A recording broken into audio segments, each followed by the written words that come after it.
prieks jūs redzēt tādā kuplā skaitā.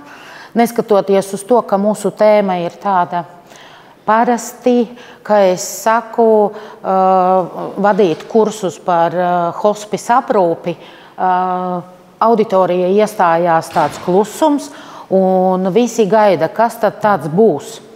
Nu, jo par hospisu nevar runāt, nerunājot par nāvi.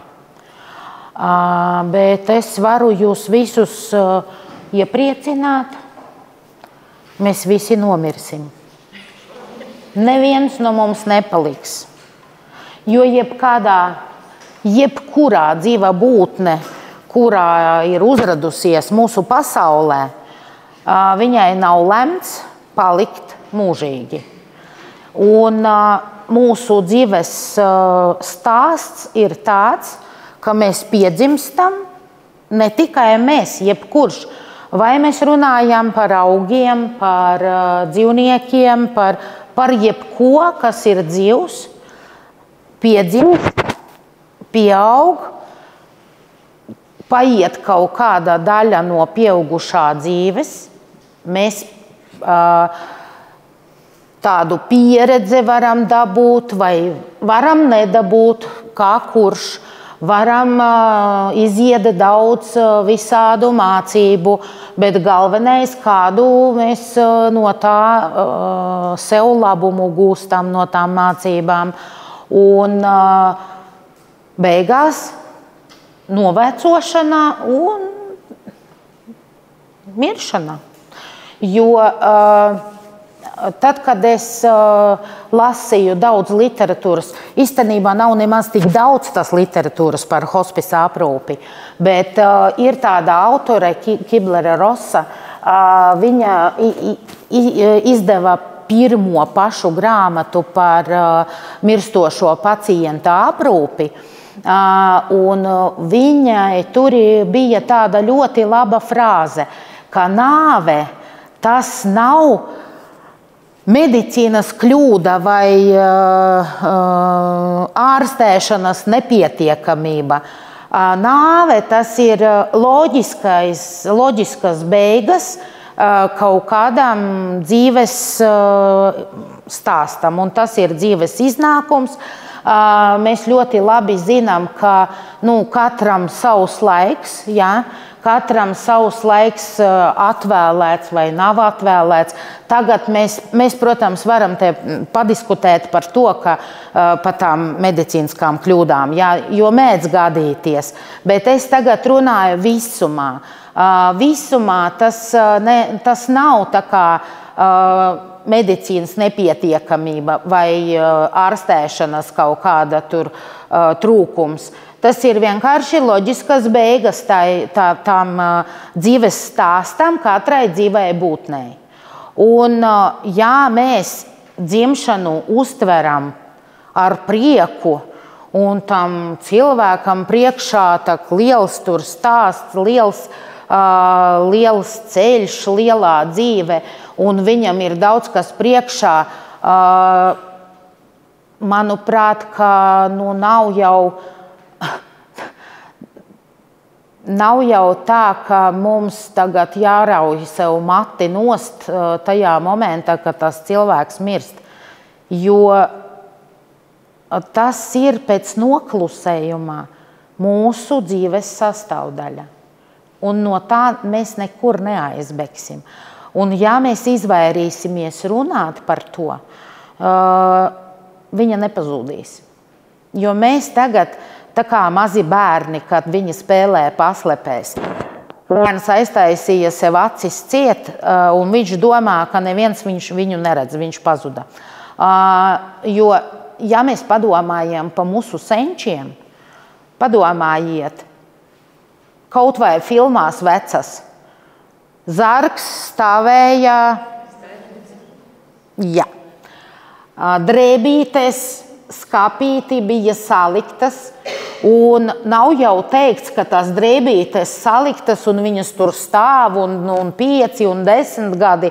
tās drēbītes ik pa laikam pārskatās, un tajā momentā šitais krekls man ļoti patika.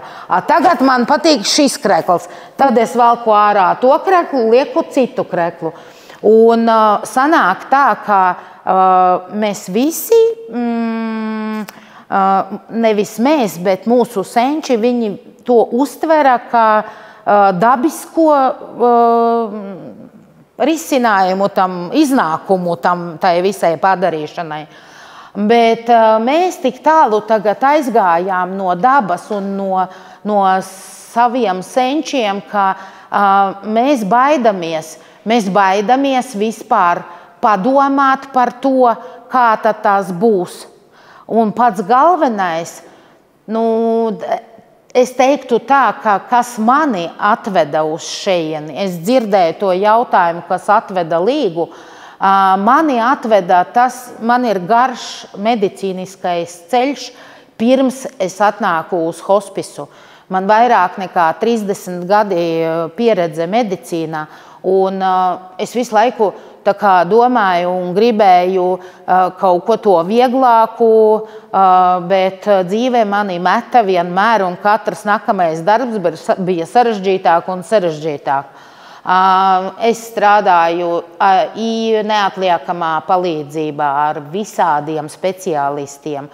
Tad es strādāju neiroķirurģijā. Arī tanī pašā laikā neiroķirurģijā atverās intensīvas terapijas palātā. Es strādāju tanī intensīvas terapijas palātā. Tad es aizgāju pamēģināt sevi kā vadītāju un 14. gada sāku vadīt gastroenteroloģijas nodaļu Stradiņu slimnīcā. Novadīju 8 gadus, un tad man piedāvāja šito darbu, jo hospis tikko kā veidojās, un man likās, ka tas ir, mans vīrs arī tā pateica, es atradu tev darbu, tas ir īsti tavējais, jo viņš pirmais atnāca uz hospisu kā brīvprātīgais. Un viņš aizējot uz tām tikšanām, atnāca mājās un pateica, tas ir ideāls darbs priekš tevim. Man pazvanīja tanī laikā vadītāja, palūdza uz interviju, un es piekritu, un tagad mēs veidojam jau no 21. 22. gada, mēs veidojam hospisu, un galvenais manā uzskatījumā, ko mēs veidojām, tas ir tādu atsevišķu māsu specializāciju kā hospis māsa, jo viņa absolūti atšķirās no māsas, kura strādā slimnīcā. Jo slimnīcā ir pavisam cits mērķis. Neviens jau nesaka, ka slimnīca ir slikta, jo viņa nerūpējās par mirstošiem cilvēkiem. Kā notiek slimnīcā? Labākajā gadījumā tā ir atsevišķā palātā, sliktākajā gadījumā tas ir aizlietnītis, lai blakus cilvēki nestreso un neredz to. Un tad ik pa laikam tur pienāk kāds paskatās un aiziet prom. Protams, tur pretsāpju zāles ievadā, tur ik pa laikam pienāk aprūpētājs vai mazs palīgs iedot padzerties, bet nav tāda opcija, lai paliktu ar to cilvēku, lai redzētu, kas viņam tagad uz šito momentu ir svarīgs un kas viņam kaiš. Jo slimnīcai ir pavisam citi mērķi.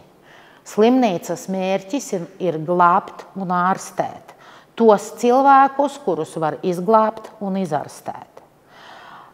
Tie mirstošie, kuriem medicīna tā kā nolaida rokas un uzrakstīja, ka mēs esam bezspēcīgi.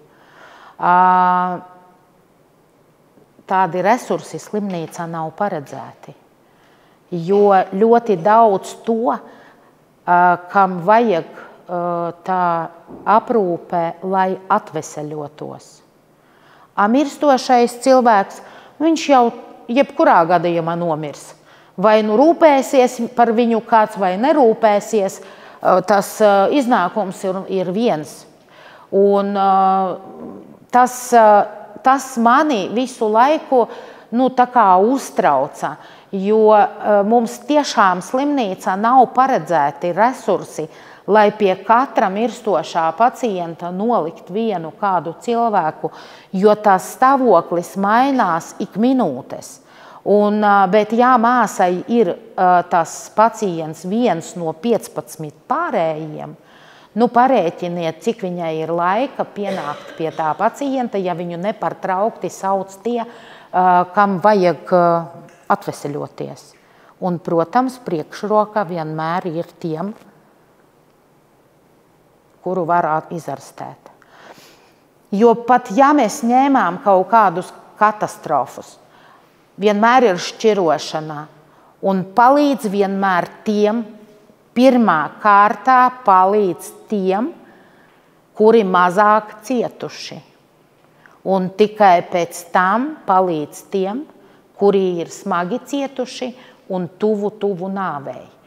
Jo kamēr tu palīdz tam smagam pacientam, 3 no vieglajiem var palikt tādi paši smagi. Un cik tas neizskanētu skarbi, bet tā ir, diemžēl, mēs pieņēmām lēmumu iespējams pazaudēt to vienu, bet izglābt vairāk citus. Tas arī tas pats, bet strādājot medicīnā, es visu laiku domāju, kāpēc tā, jo citas valstis jau ir tādas vietas, kur tiešām rūpējas par tiem pacientiem. Kāpēc mums nav padomāts par to? Jo manā uzskatījumā vispār par valsts sabiedrības attīstības līmeni var runāt tad, kad mums viss nokārtots ar tām grupām, ar tiem slāņiem, kuri nevar pa sevi pastāvēt. Tie ir noteikti dzīvnieki, tie ir noteikti mazi bērni, jo viņi nevar pretoties nekādām vārdarbībai, negācijām. Viņi nekādīgi nevar sevi aizstāvēt. Ja sabiedrība neaizstāvēs, tad viņi arī paliks tā 1-1 ar to vārdarbību. Bet kur tā palika tā 3. kategorija, kura nekad nevarēs pasūdzēties, ka viņam bija slikti, kamēr viņš mira? Jo tā 3. kategorija tie mirstošie cilvēki un kādos apstākļos viņi mirst, cik viņam sāp, cik viņam ir slikti un cik neaprūpēti viņi. Un beigās es nonācu un man dzīve iedeva iespēju kaut kā piedalīties tā visā attīstīšanā. Un man liekas, ka mēs darām tādu ļoti labu sākumdarbu, tādu pamatu, jo īstenībā mēs bijām no Eiropas Savienības pēdējā valsts bez hospisā. Tad, kad mēs sākām veidot hospisu, mēs bijām vienīgie, kam nav vispār nekas, mums 2 paliatīvas nodaļas uz Rīgu visu. Un tur ir tik ierobežots gultu skaits, ka, diemžēl, tur tikt šausmīgi grūti. Un paliatīva vispār kā tāda, paliatīvā aprūpē, tas ir drusku cits jautājums. Jo paliatīvo aprūpi var saņemt cilvēks jau no tā pašā mirkļa, kad viņam ir uzstādīta neārstējama diagnoze. Neskatoties uz to, ka viņu turpina ārstēt, turpina dot ķīmiju, starošanu, neiroloģi tur mēģina kaut kādas zāles, lai apturētu to izkaisīto sklerozi vai Alzheimeru vai vēl. Bet pie tā visa cilvēks var arī griezties paliatīvā aprūpē. Jo paliatīvā aprūpē viņa var ilgt gadiem. Un tas var būt starp ķīmijām, jo viņa vērsta uz to, lai uzlabotu cilvēka pašsajūtu, noņemtu simptomus, kurus rādīja tur kaut kādas radikālas ārstēšanas metodes. Un tas ir tas liels tāds tā kā viens klāsts. Bet kas ir hospice? Hospice tas ir tā aizpūte, pēdējā daļa. Tad, kad jau vairs nekas nepalīdz no tās specifiskas terapijas, kad cilvēks vairs nevar izturēt ķīmiju, jo organisms vairs nevar to izturēt. Pat dažreiz ir tā, ka cilvēks pats pieņem lēmumu, ka viņš negrib ķīmiju. Arī tādā gadījumā viņam izsniedz to konsīliju. Tas pats attiecas arī uz citām hroniskām saslimšanām.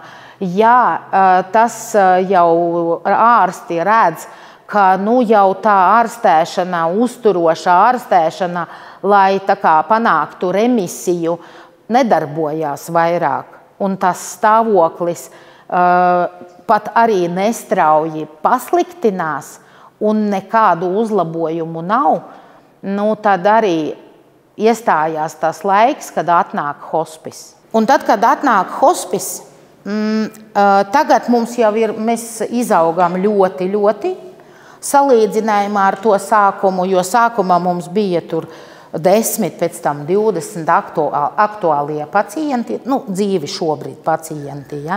Tagad mums ir pāri 100 pacienti. Un tad es pie katra pacienta braucu pati uz pirmo vizīti, lai izrunātos, paskatīties. Un parasti ienākot, tā ir te aprūpētājs, kuras iet uz mājām, vai tikai kaut kādas institūcijas strādājiet. Nav tādas, kas uz mājas vizītēm iet. Nav, ja? Bet katrā gadījumā, ja, atšķirībā no tā, kad cilvēks ir pansionātā vai slimnīcā, pacients nonāk mūsu teritorijā, un tur darbojās mūsu noteikumi. Tur darbojas mūsu režīms, un cilvēks spiests dzīvot pēc mūsu režīmā. Mūsu gadījumā paliatīvā aprūpe dzīves vietā viss otrādi. Mēs atnākam pie cilvēka uz mājām. Mēs ienākam ģimenē. Un mums jāievēro tie noteikumi, kas strādā tanī ģimenē. Mums jāskatās un jāpielāgojās tiem noteikumiem. Es neteikšu, ka mēs nemēģinām pamainīt kaut ko, jo ja tas attiecās tieši uz pacientu, tad, protams, mēs mēģinām paskaidrot radiniekiem, kā varbūt padomāt savādāk drusku pa to visu darbību, kas notiek apkārt. Un tie pacienti, viņi ir ļoti dažādi. Ir pacienti, kuri grib, par to droši vien Līga jums daudz stāstīja, ja? Pacienti, kuri grib runāt, ir, kuri negrib runāt, bet manā uzskatījumā tai jābūt pacienta izvēlei, nevis radinieku. Un tad, kad es eju iekšā pie pacienta, man satiek vēl kapņu telpā radinieki, viņš nezina savu diagnozi. Lūdzu, nesakiet. Es vienmēr viņam atbildu, es jau neesmu atbraukusi ar tādu mērķi izstāstīt viņam, ka viņam ir navējoša diagnoze un viņš tur pēc pāris nedēļām vai pāris mēnešiem nomirs. Man nav tāds mērķis, ne par to es runāšu, bet ja viņš man sāks uzdot taisnus jautājumus, es viņam nemelošu. Speciāli pati es nekad nesāku to tēmu, bet melot, ka viņš izārstēsies. Es neprotu vienkārši melot, es nekad savā mūžā neesmu melojusi. Arī šī situācijā es nekad nemelotu. Un bija tādi gadījumi, jo parasti cik tie radinieki nebūtu pārliecināti, ka cilvēks nezin, viņš, ja nezin, tad nojauš. tad viņš nojauš, viņš jūt. Jo jebkurš cilvēks, it sevišķi gados vecāks cilvēks, viņš jūt, ka tuvojās kaut kas.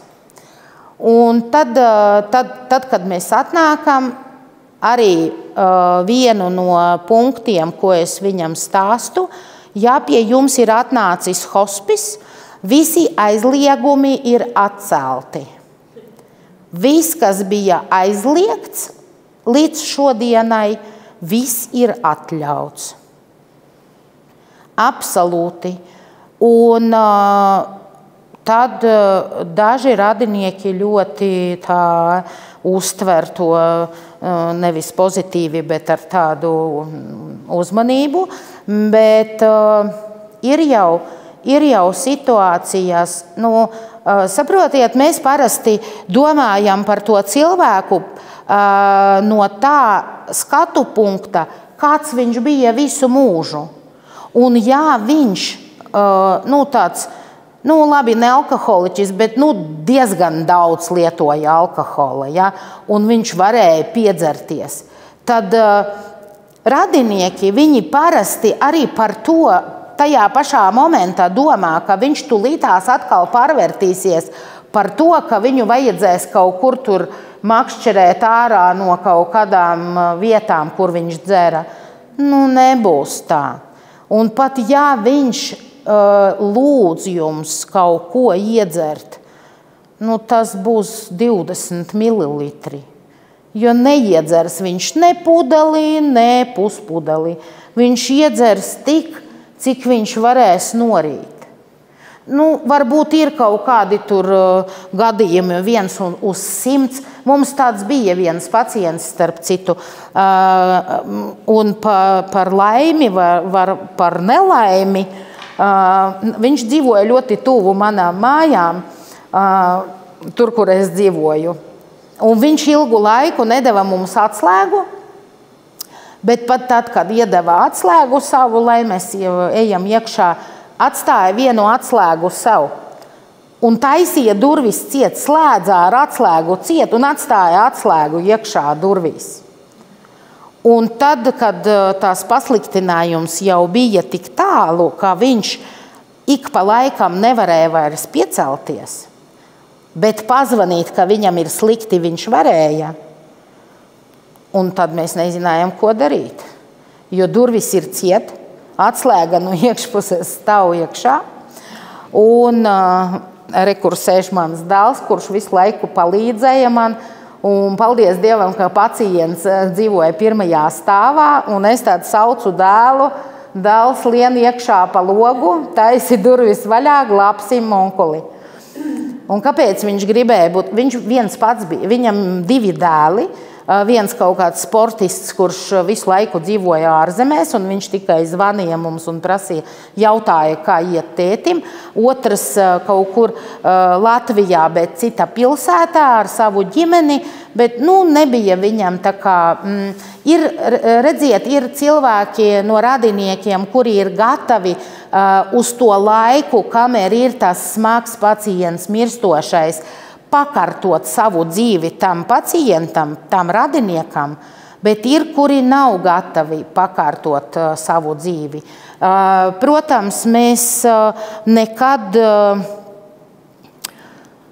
nenosodām tos, kas nevar pakārtot, jo situācijas ir dažādas, dzīves ir dažādas, attiecības ir dažādas. Un mēs nevaram prasīt 100%, lai viņš tagad pamet to savu dzīves ritmu un ieiet tur, kur drīz tā kā atnāks nāve.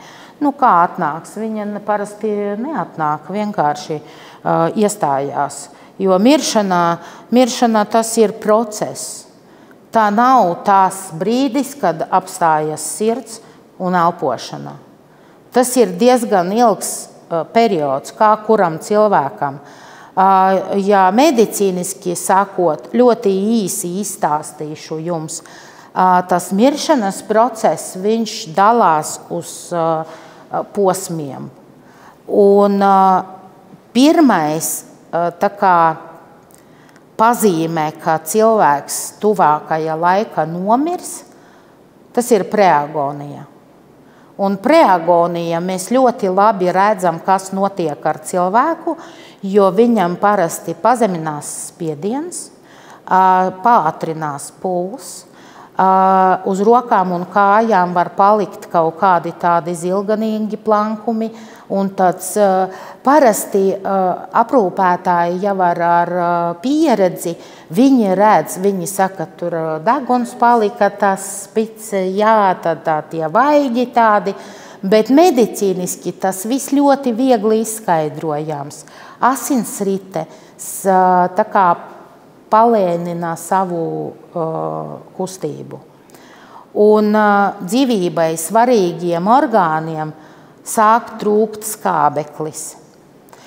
Un kamēr ir tā preagonālā stadija, ķermenis vēl mēģina ieslēgt mehanismu, kurš tā kā palīdzēs tādu rezerves, tādu iespēju, un tad viņš paņem no visiem tāliem audiem, no rokām, kājām, tur tā kā rokas augstas, kājas augstas, zili pirksti var būt.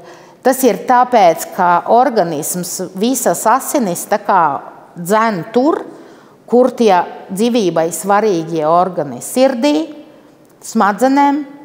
Smadzenēm pēc tam arī jau trūkst, jo bez smadzenēm var dzīvot, kā mēs ļoti labi zinām, bet bez sirdsdarbības nevar dzīvot. Tāpēc smadzenēs arī tā kā jau sāk ciest, ja, un tas pacients paliek kāvēts. Viņš varbūt ne uzreiz atbild uz jautājumu. Un no praktiskas puses, ja tāda situācija notiek, ko jūs varat darīt? Pirmais, nekad neuzdodiet otro jautājumu, kamēr viņš nav atbildējis uz pirmo. Jo tad viņam iestājās tāda nesaprašana, viņi ļoti lēni tā kā domā, un tā bilde viņam parādās, kas viņam prasa.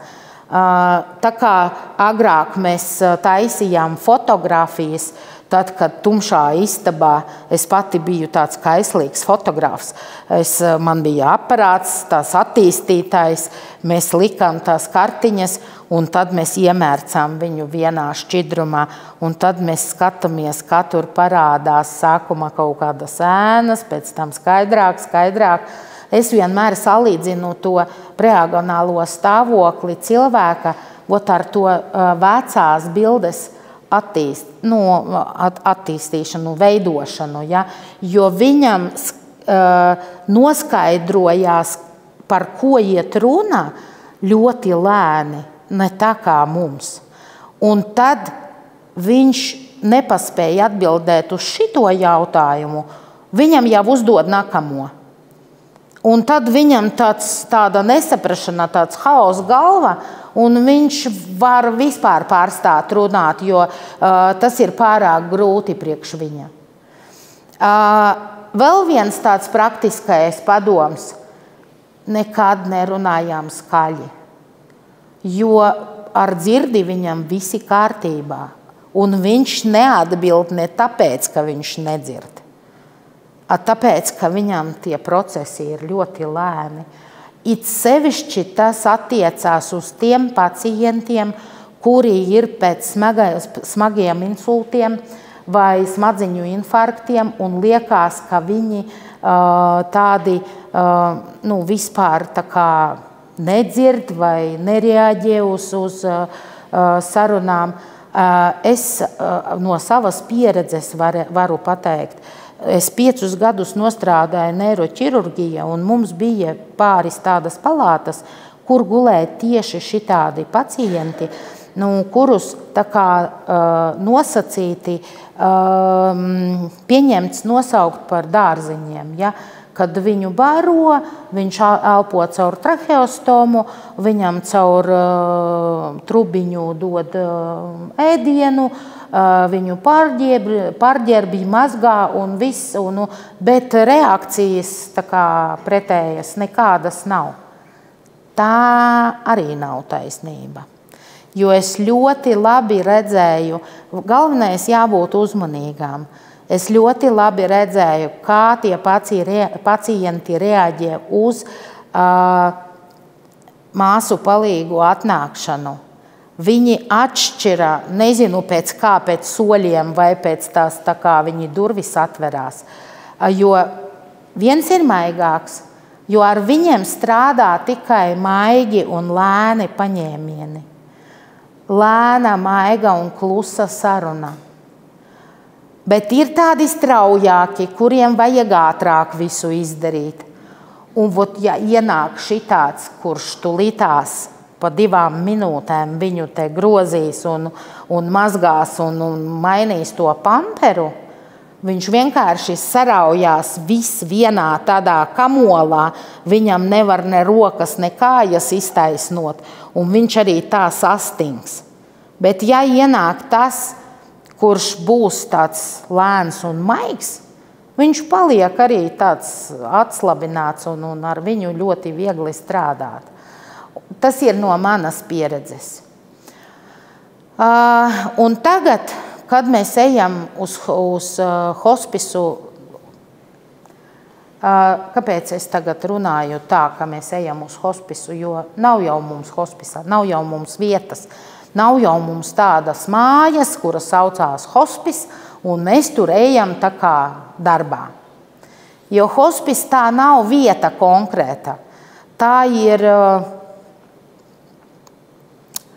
es pateiktu, ka tas ir pieeja pacientu aprūpei. Un tas absolūti vienalga, kur tas pacients atrodas. Vai nu pie sevīm mājās, vai nu slimnīcā, vai nu paliatīvā nodaļā, vai nu es ceru, ka mums tomēr kaut kad būs tā hospis māja īstajā nozīmē, un mums būs tā vieta, kur mēs varēsim paņemt tos, kurš nevar atrasties mājās, jo daudz arī vientuļu cilvēku. Un viņam nepietiek tā, ka mēs tur 3 reizes dienā braucām, jo viņam ik pa laikam vajag paskatīties, jo pacienti ir smagi. Mums nāk pacienti ar traheostomām, pāris pacienti pat ar mākslīgo plaušu ventilāciju bija. Jo mums ir tagad tā, ka neiroloģiskiem pacientiem, kuriem ir uzlikta traheostoma, viņus var pieslēgt pie portatīvā plaušu mākslīgas ventilācijas aparātā un izrakstīt ar to aparātu mājās.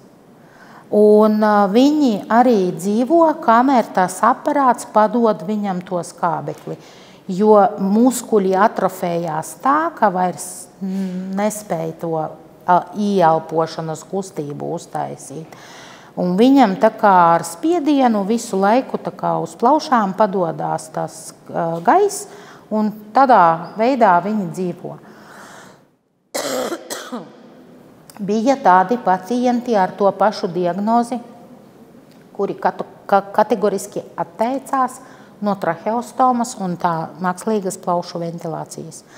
Uzreiz pateica, dzīvošu, kamēr varu elpot. Kad pārstāju elpot, arī nomiršu. Un tur ir tā lieta, ka mana dziļa pārliecība, ka pacientam, tieši viņam, tam mirstošam, aizējošam pacientam, ir tiesības izvēlēties to, kā viņš pavadīs tās pēdējās dienas. Jo parasti radinieki ļoti 100 reizes labāk zina, kas viņam ir labi, kas viņam ir slikti. Un tas ir visgrūtākais moments ar radiniekiem. Nevis, un turklāt, ja viņi nāk uz slimnīcu, tad mēs vienkārši varam pateikt, ir tā un viss. Kur viņš uzlika savu parakstu, viņš dara to, un viss, un nekādi jautājumi. Bet, kad mēs atnākām pie viņiem mājās, un mēs jau tur neuzturamies 24/7, uz veselību, taisnību, saku, radinieki, ja mēs neatrodām tādu tādus vārdus, lai viņus pārliecinātu, ka viņš slims, jā, viņš mirstošs, bet viņš nav traks, viņš psihiski ir vesels, un viņam ir tiesības pašam pieņemt lēmumu pa sevi. Un atliek tikai sadzirdēt un saprast to, ko viņš grib. Droši vien par to šampanieti visi dzirdēja, ja es stāstīju. To stāstu par to, ka es sūtīju vīru uz veikalu, jo sieva pateica, ka vīrs viņu apbižo, viņa prasa šampanieti, ja viņš viņai nedod. Sieviete arī, īstenībā viņa nomira nākamajā dienā. Un es atbraucot tur, viņa man tā saka, es vīram saku, ātri uz veikalu pēc šampanieša un zemenēm ļoti. Viņš tāds apjucis, vai tad viņai drīkst? Vai viņai drīkst pēdējā dzīves dienā iedzert šampanieti? Droši vien, ka nē, jo aknas sabojāsies. Es viņam saku ātri. Un tad man bija tāda diezgan īsā ar viņu saruna. Es viņam saku vienkārši ticiet man un izdariet to. Jo jūs pēc tam tikai sapratīsiet manus vārdus, ko es tagad jums pateikšu.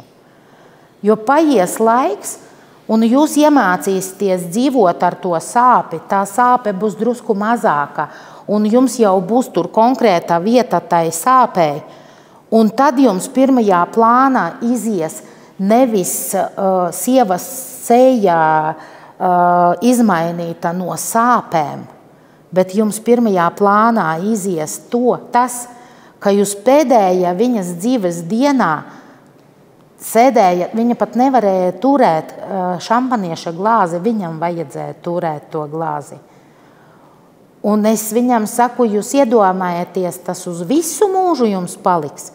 Jūs visu mūžu atcerēsieties, ka dzīves pēdējā diena jūs ar sievu dzērat šampanieti. Nevis vienkārši izmisumā mēģināt saprast, ko darīt. Es vienmēr saku radiniekiem, pārstājiet skriet, pārstājiet tēlot to šausmīgi aktīvo darbību, apstājieties lūdzu. Apstājieties un vienkārši paklausieties, ko viņš grib. Parasti neko tādu neizpildāmu viņš negrib. Viņš grib, mums bija viens tāds pacients, tas vispār tāds unikums. Viņš visu laiku mums zvanīja un lūdza, lai mēs atbraucam, lai parunātu ar meitu, lai viņa beidz viņu ārstēt vienreiz. Meita, mēs tā kā aizbraucām, parunājām, tad viņa tā kā nomierinās uz kādu laiku. Tad paiet kaut kāds laiks, atkal viņa zvana. Man liekas, ka viņam vajadzētu sistēmas papilināt. Es saku, jūs ar tēti parunājat? Nē, protams, viņš negrib. Es saku, tad, tā kā varbūt mēs atbalstīsim to, ko viņš vēlās. Nē, viņš jau nesaprot, viņam varbūt labāk paliks no tām sistēmām. Viņam labāk ir tikai tad, kad viņš pēdējo, man liekas, pusgadu ēda cepumiņus salga, mercēja piena un ēda. Neko viņš vairāk negribēja, bet katru vakaru viņam vajadzēja rumciņu. Tā viņš teica, ka mana rumciņa vakarā mani gaida. Šņabīti viņš dzēra. Tāda maza rumciņa viņš man rādīja, tad maza glāzīte viņam stāv. Un ko darīja meita? Viņa manipulēja. Un viņa teica tā, ja tu neatļausi sev likt sistēmu, nekādas rumciņas tev vakarā nebūs. Un tad viņam nabadzītim nekas neatliek, ka tikai iedot, labi, liekiet jau to sistēmu.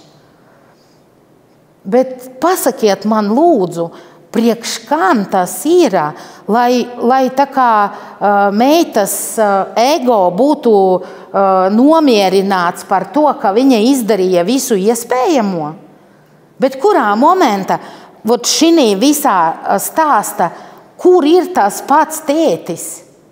Viņš ir tikai vakarā ar savu rumciņu un nekur. Viņam bija plaušu vēzis, viņš pīpēja visu mūžu. Paldies Dievam, viņi dzīvoja savā mājā, viņš dzīvoja pirmajā stāvā un viņam ļoti viegli bija iziet dārzā. Un pēdējais laiks viņam bija tāda jau vēla pavasarī, kad jau sāka beigt ziedēt ābeles.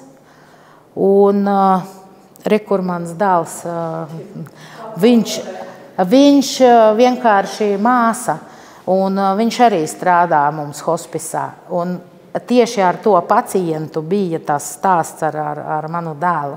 Viņš meita kārtējo reizi pasauca, viņš saka, es atbraucu, opītis guļ zem ābeles uz zemes un skatās debesīs.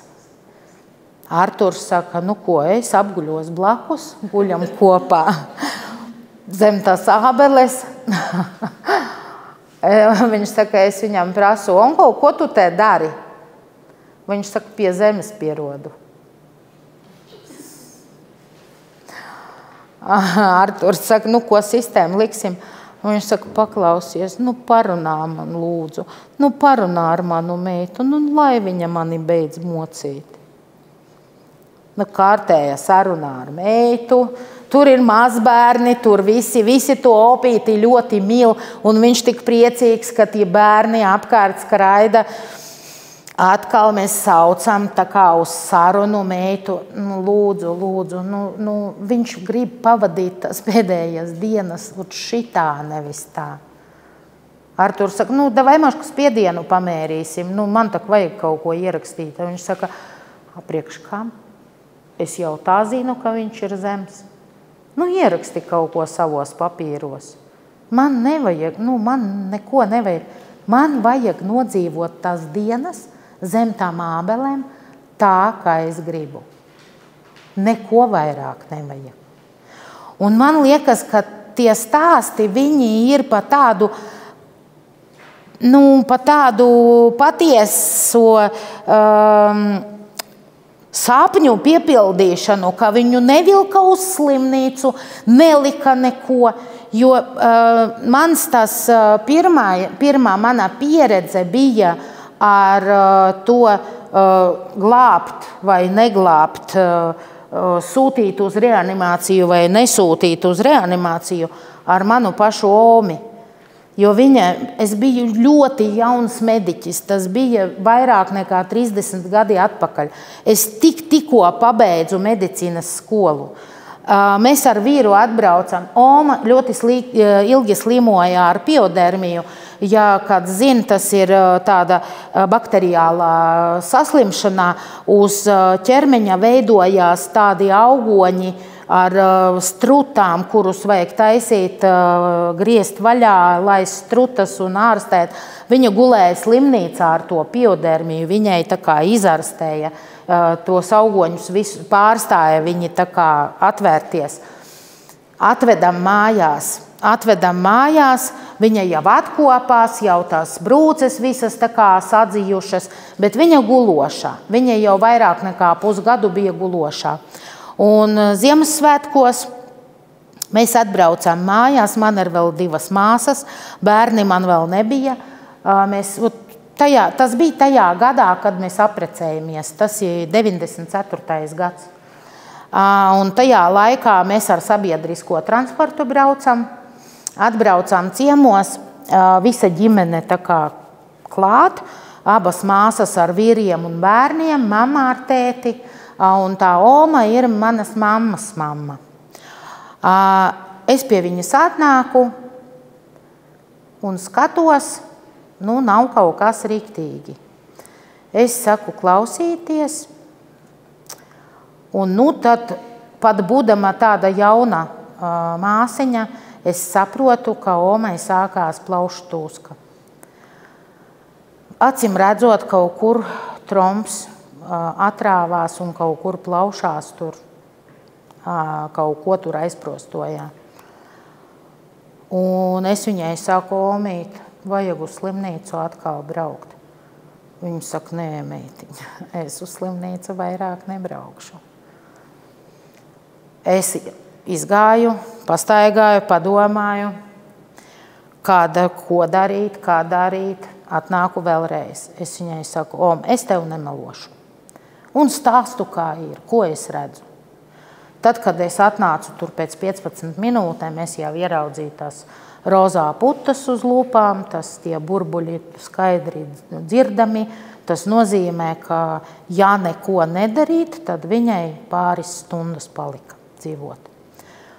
Bet prāts ir absolūti skaidrs, absolūti skaidrs. Es viņai saku, Omīt, bet tu nomirsi. Es zinu, viņa man saka. Viņa saka, bet tevi var vēl tā kā pārstēt. Viņa saka, nē, zini, es kur, bet reanimācijai es negribu. Es gulēšu plikā un gar maniem staigās svešie cilvēki. Es saku, labi, es tūlītās parunāšu ar pārējiem. Jo es viena pati tādu lēmumu nevaru pieņemt. Izgāju ārā, iegāju virtuvē, kur visi sēž un stāstu viņam to pašu. Es saku, bet Oma ar mieru mirt šodien, viņa ar mieru nekur nebraukt, jo gadi arī nebija tādi tur ļoti, 77 gadi viņai tikai bija. Mamma saka, es aiziešu ar viņu parunāšu. Iegāju pie Omas māma. Parunāja, es nedzirdēju, es nebiju tur klāt. Izgāja un saka, nesauksim otro palīdzību. Mama negrib. Viņa ir nogurusi un viņa grib atpūsties. Un tas bija tā pirmā pieredze to lēmumu pieņemšanā, ka tam cilvēkam ir tiesības izvēlēties. Jo nav nekādu garantiju, ka mēs aizvestu viņu uz to slimnīcu, turklāt tie ir lauki. Ātrā palīdzība labi, ja pēc stundas atbrauks. Kāds stāvoklis Omai būs, nav skaidrs.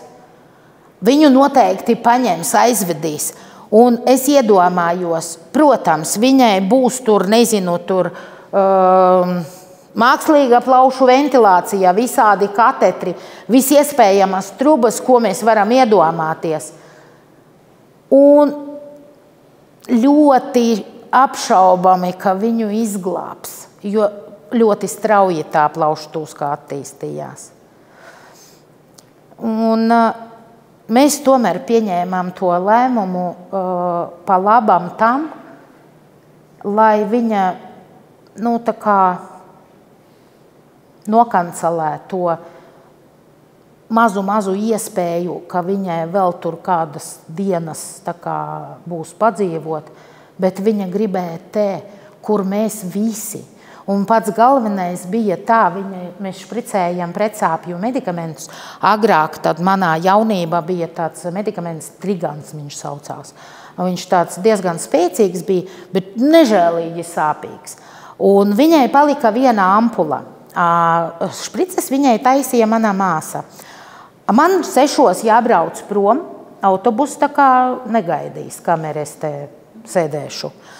Un es Omai sāku, visu Omīt, mēs braucam ar vīru prom, jo rītā uz darbu es nevaru ilgāk palikt.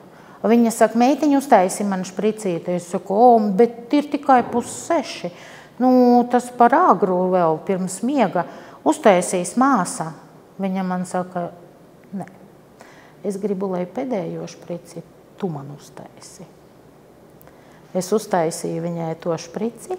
Un, protams, nekādi mobilie telefoni tad nebija nekas tāds. Mums bija mājas telefons. Un tad, kad mēs atbraucam uz Rīgu, mamma jau zvanīja man.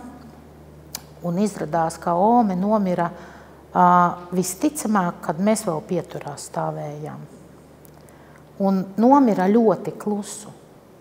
Nemocījās, nekas viņu nemocīja, ne sāpes, nekas, vienkārši aizmiga un viss.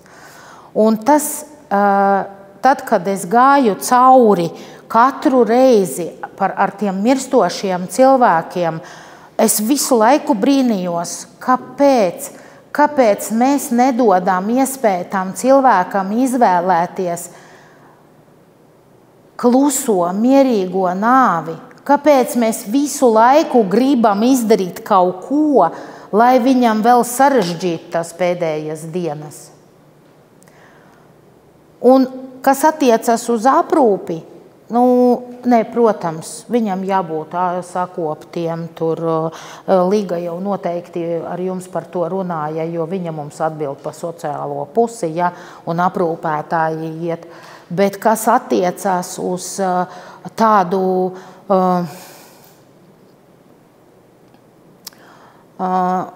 dvēselisko pusi, jo māsai jābūt visam, i psihologam, i kapelānam, jebkuram, kurš ienāk tur, jo radiniekiem vienmēr ir daudz jautājumu. Un mums ļoti svarīgi likt saprast radiniekiem, ka viņš nav vēl nomiris, nevajag viņa vietā kaut ko lemt. Viņš ir dzīvs. Ļaujiet viņam pateikt, ko viņš grib. Nevajag ar viņu strīdēties par to, ka tu neko nesaproti, tev vajag šito un šito. Viņš zina. Viņš zina, kad pārstāt ēst. Viņš zina, kad pārstāt dzert. Viņš zina, kad viņš var iedzert, kad viņš var uzpīpēt. Un pēdējais tāds gadījums, kas jau gads droši vien pagāja, bet viņš nesa man vislielāko gandarījumu par visu šito laiku. Mums bija pacients, tāds, tā teikt, asociālais elements, kā parasti sauc tādus, ja? Un kā viņš dzīvoja, tā viņš dzīvoja visu mūžu. Un viņam bija mēles vēzis izoperēts, un viņam, protams, stāvēja traheostoma, viņš nevarēja runāt, viņš elpoja caur cauruli kaklā, viņam stāvēja zonde pa taisnu kuņģi, viņš pats sevi baroja, jo viņš bija absolūti tāds fiziski normāls, jā, viņš varēja visu. Viņš pats tīrīja to traheostomu, ir tāds sūknis, ar ko var iztīrīt. Un viņš vienreiz prasa, es varu pamēģināt caur to zondi šņabīti sev ieliet. Es viņam saku, ziniet kā, jūs varat, protams, pamēģināt, bet ļoti uzmanīgi, jo tad, kad jūs dzerat, jūs saprotiet to normu, ko jūs varat. Tur jau var tā kā pa daudz saliet, pēc tam slikti būs. Viņš saka, nē, māsiņas ļoti uzmanīgi.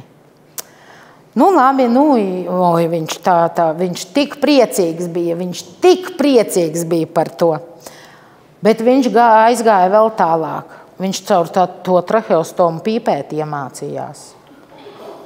Un tad viņam bija pilnā laime. Un tad, kad mums ir tāds tā kā projekts mūsu ietvaros starp mums, saucās tā kā pēdējā dzimšanas dienā. Tad, kad pacientam dzimšanas dienā un viņš mūsu aktuālais pacients, mēs braucam, un tas ir svarīgi, ka tas pašas māsas, kuras vakar bija likt sistēmu un visu pārējo, atved puķis, balonus un dažreiz tur tortes tiem, kas var to torti tā kā apēst. Ar runāt tak viņš nevar. Un meitenes atbrauca un nobildēja to atbildi, ko viņš uzrakstīja. Cilvēks, kurš visu mūžu skaitījās asociāls elements, par kuru vispār nebija nekādas daļas neviena cilvēka pasaulē. Nevienu cilvēku šī pasaulē viņš neinteresēja. Viņš uzrakstīja, paldies jums. Kopā ar hospis manā dzīvē ienāca saule. Un tas līdz šim, tad, kad es runāju, man asaras tā kā acīs, ka mēs varējam, un ja mēs varam kaut daļai no tiem cilvēkiem dot šitādu prieku pēdējās dzīves dienas, Man liekas, ka mūsu misija tādā gadījumā ir izpildīta. Ļoti īsi var būt kāds jautājums, 1, 2, ne vairāk. Drīzāk komentārs par to, ka ir tie pacienti, kuri var pateikt to savu gribu, bet mums šobrīd ar ausu, trakeostoma, pega, mākslīgā plaušu ventilācija, mašīna, viss. Jā, sākumā rāda, ka gribās augšana. Kurš atslēgs? Neviens. Viss notiek. 2 ģimenes locekļi pieņem, 3. vispār nepieņem. Viņam liekas, ka tūlīt viss notiks, tūlīt celsies un ies. Un tā situācija tāda daram, skaidrs, ka darīt, tad ir ļoti bieži tās pārdomas, tad ir katru reizi sanāk pieredzi, kā, cik, kā, it kā atpazīst, jā. Bet jā, tas moments, cik. Godīgi, man nav atbildes uz šo jautājumu. Es domāju, ka nevienam nav atbildes uz šo jautājumu. Bet es ļoti labi zinu, tad, kad cilvēks tiešām kaut ko grib, viņš var panākt da jebko. Jo mums bija vairāki pacienti, kurus tā kā aprūpēja radinieki, ilgstoši un labi aprūpēja. Un ideāli aprūpēja. Un tad pienāk tās brīdis, ka vairs nevar, nav spēka. It sevišķi, ja tā meita ir viena. Un mammu 24 stundas diennakti viņa aprūpē un dara visu mama gulošā. Jā, viņa runā, viņai skaidrs prāts, bet viņa gulošā. Viņai ik pa laikam rodas izgulējumi. Un viņa man saka, kā tu domā, ja es ar mammu parunāšu, varbūt tomēr uz pansionātu. Viņa saka, es vairs nevaru. Es sajukšu prātā. Es saku, pamēģini parunā. Kā jūs domājat, kas bija? Pēc 2 dienām. Un viņa piekrita, jo mamma ļoti saprātīga. Viņai neviena momenta nebija tā, ka viņa to, nē, es uz pansionātu nebraukšu. Un viņa ļoti tā sirsnīgi teica, jā, meitiņa, es saprotu, ka tu esi ļoti nogurusi, un es ar mieru brauktu uz pansionātu. Bet nomira pēc 2 dienām. Jā, bet tad, kad tas cilvēks izlēms aiziet, viņš aizies. Jo mums ļoti, ļoti bieži uzdod jautājumu, lūdzu, un paši pacienti un radinieki, izdariet kaut ko. Es nevaru tur skatīties, kā viņš mokās un kā. Es saku, kurš no jums gatavs? Paņēmiet, jums ir izrakstīts morfijs. Lūdzu, ņemiet, laidiet, viss. Nē. Bet manuprāt, ka tas ir normāli, ka mēs to nedaram, jo, kā jau Bībele pateikts, nevienam nav dots tik daudz, ko viņš nevar izciest. Mēs varam palīdzēt, jā, drusku tur mazināt sāpes, mazināt citus simptomus, bet visu to ceļu katram cilvēkam jāiziet pašam.